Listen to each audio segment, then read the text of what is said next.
Hi there, my friend. Welcome back to EnglishStoryHub, your calm corner to learn English with stories, feelings, and real-life conversations. Today, we'll talk about something everyone loves, food.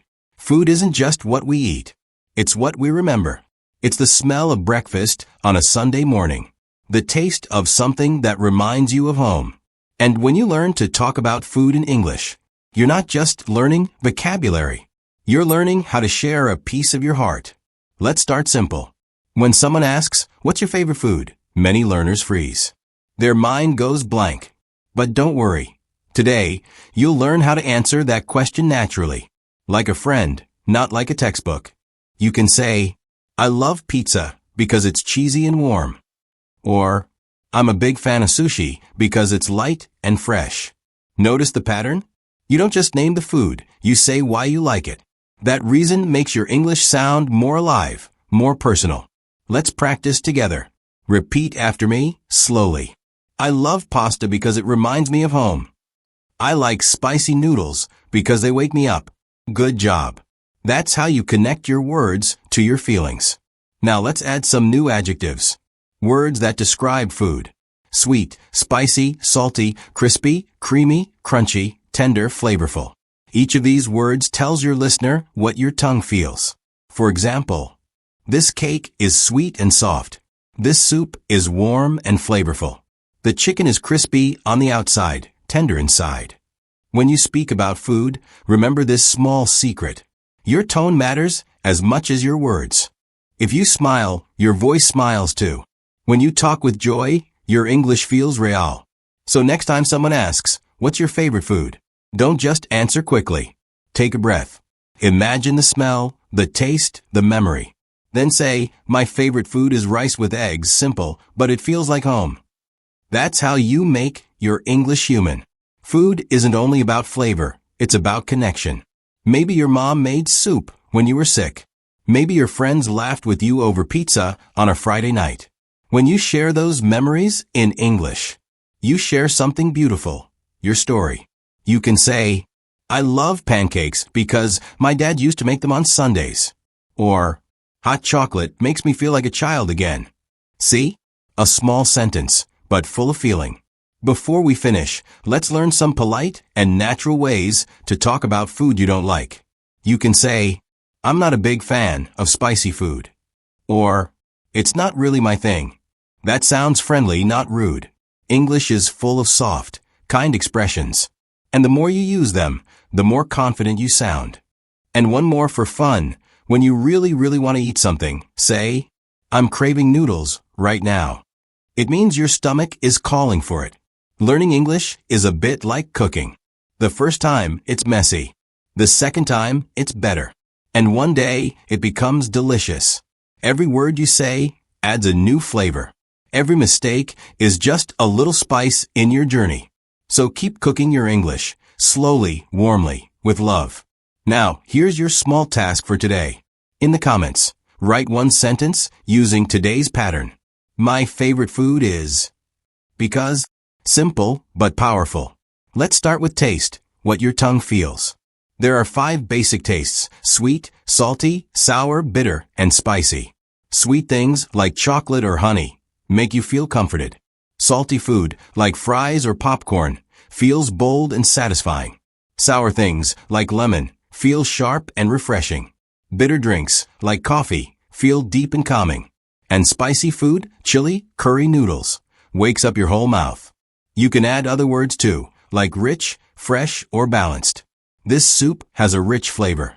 The salad tastes fresh and light. The sauce is balanced, not too sweet, not too salty. Now think about smell or aroma. Smell gives life to your description. You can say it smells delicious, or the bread smells warm and buttery. When something doesn't smell good, just say it has a strong smell, or it smells unusual. Even when something isn't pleasant, polite tone keeps your English friendly. Then comes texture, how food feels in your mouth. Texture words make your English sound vivid. Here are some useful ones. Crunchy, crispy, soft, creamy, chewy, smooth, tender.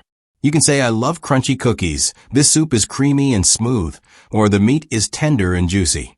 Each word adds color and emotion to your sentence. Let's practice together. Repeat slowly with me. This cake is sweet and soft. The chips are crispy and salty. The soup smells amazing. The noodles taste spicy and rich. Good. Now you're not just describing food. You're creating an experience. A simple trick is to combine taste, smell, and texture in one sentence. The warm soup smells delicious and tastes rich. Or, the crunchy toast feels light and smells buttery. This kind of language sounds natural, like a native speaker. And maybe you've noticed something beautiful. When you describe food, you're not only talking about flavor, you're also talking about emotion. Food is memory, comfort, and connection.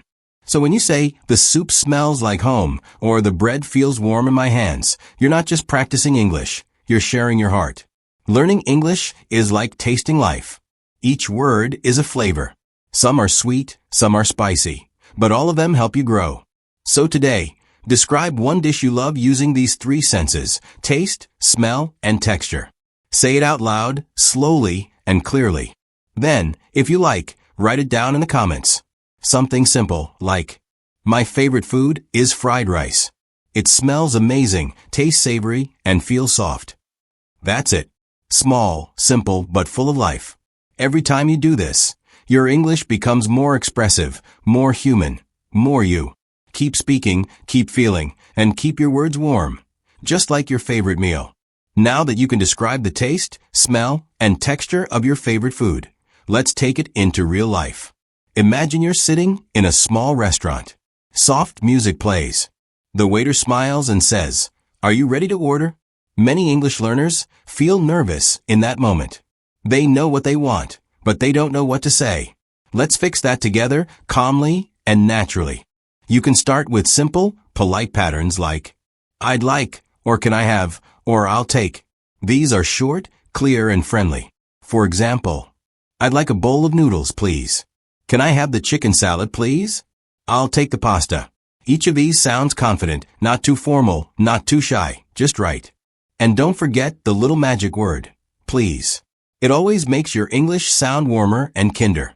Sometimes you may want to change something about your order. That's easy too. Just add a small phrase. Can I have it without onions? Could you make it a little less spicy, please? The words without and with are very useful in restaurants. Can I have it with extra cheese? Can I have it without sugar?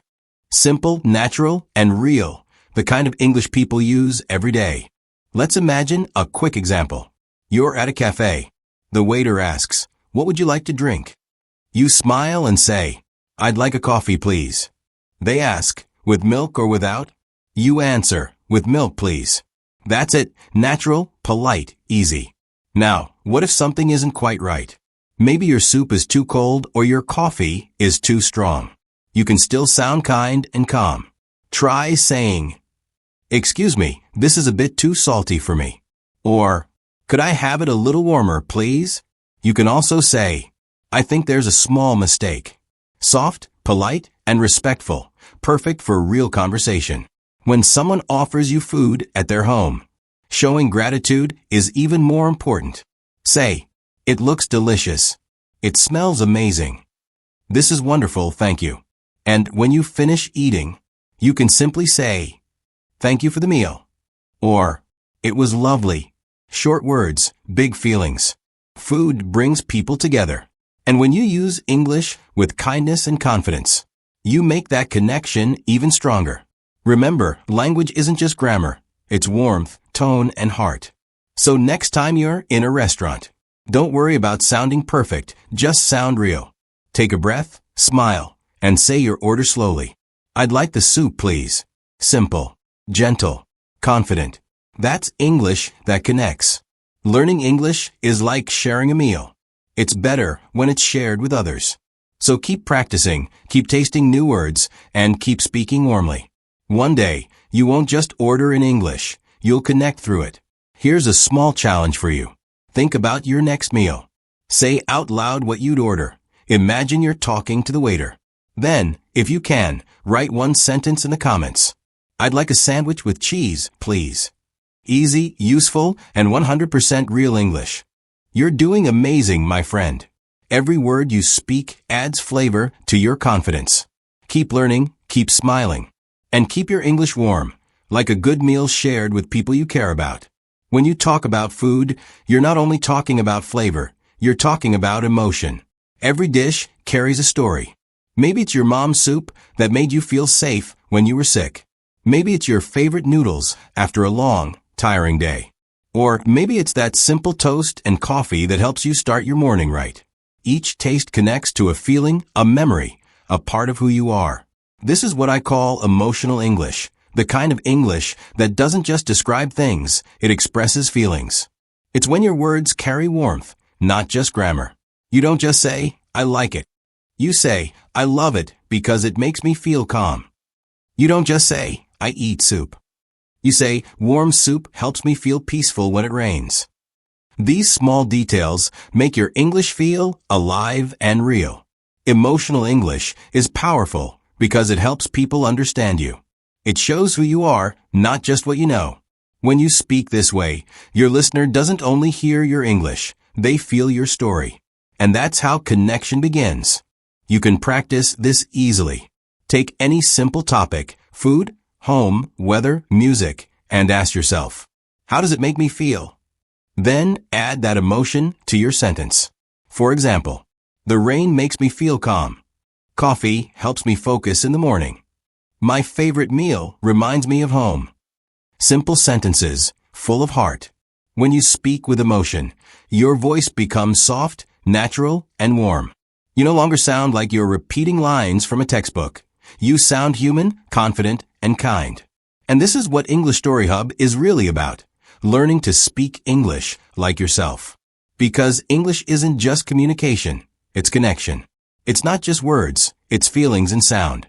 When you add emotion to your English, you're not memorizing phrases anymore. You're sharing who you are, one sentence at a time. So next time you speak, don't rush. Breathe. Feel the words before you say them. And let your English carry your warmth, your story, and your heart. That's the secret of emotional English. The kind of English that people don't just hear. They remember. Thank you for listening, my friend. You're not just studying English. You're building a voice that feels true. Keep your curiosity alive. Keep your words kind. And keep your English warm. Like comfort on a quiet evening.